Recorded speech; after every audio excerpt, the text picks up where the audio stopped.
Salut les enfoirés, aujourd'hui on est sur la Twingo et je vous remercie de nous aider pour que la chaîne se développe. Vous avez pour cela trois façons. Vous pouvez faire un don, même modeste, sur le compte Tipeee, vous avez le lien en dessous de la vidéo. Vous pouvez vous abonner en cliquant sur la cloche et activer le pouce bleu pour nous encourager. Alors regardons sur les forums comment faire le démontage pour avoir accès au Komodo. Bien, il faut un Torx ici de 20.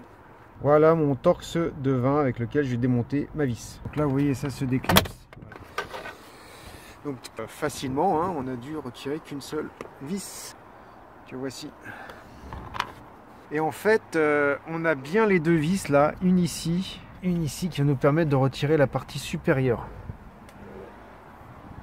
Donc ici c'est pareil, c'est du Torx de 20. Et pour y avoir accès, il faut que notre volant soit tourné. Ouais, là, je l'ai tourné là. J'ai retiré cette vis là. Ensuite, j'ai tourné le volant de l'autre côté pour avoir accès à l'autre. Voilà, maintenant, il n'y a plus qu'à retirer. Dans la vidéo, il montrait qu'il s'était accroché derrière. Donc, il faut tirer vers le haut.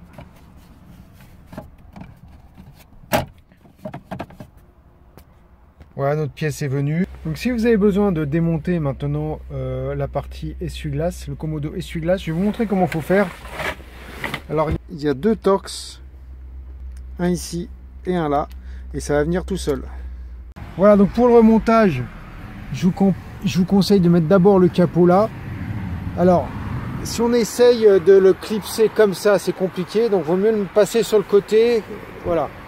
Ensuite, ne faites pas faire la même erreur que moi, il faut bien commencer par mettre la vis soit à la droite, soit à la gauche en inclinant le volant. Maintenant, on va passer à l'autre, donc on va le incliner le volant de l'autre côté pour avoir accédé à la vis. Et seulement mettre notre capot d'en dessous avec la vis. Et moi j'ai fait le contraire, j'ai commencé par mettre le capot, ça fait qu'après j'avais oublié de fixer les vis ici. Ensuite on remet le capot en dessous, et en fait la difficulté ça va être, si vous avez une télécommande, il faut passer en premier le cache, et il y a dans le cache une...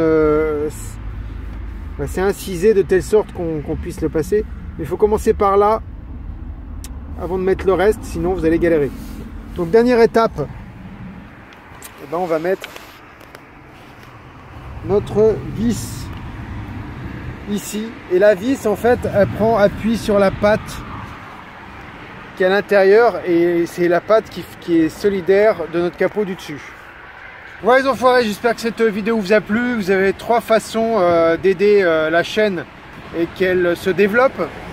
Première solution, vous faites un petit don sur Tipeee, vous avez le lien en dessous de la vidéo. Sinon, vous activez le pouce bleu pour nous encourager, ou la cloche pour vous abonner et recevoir la notification des nombreuses futures vidéos. N'oubliez pas, on dépasse désormais les 135 vidéos sur la chaîne.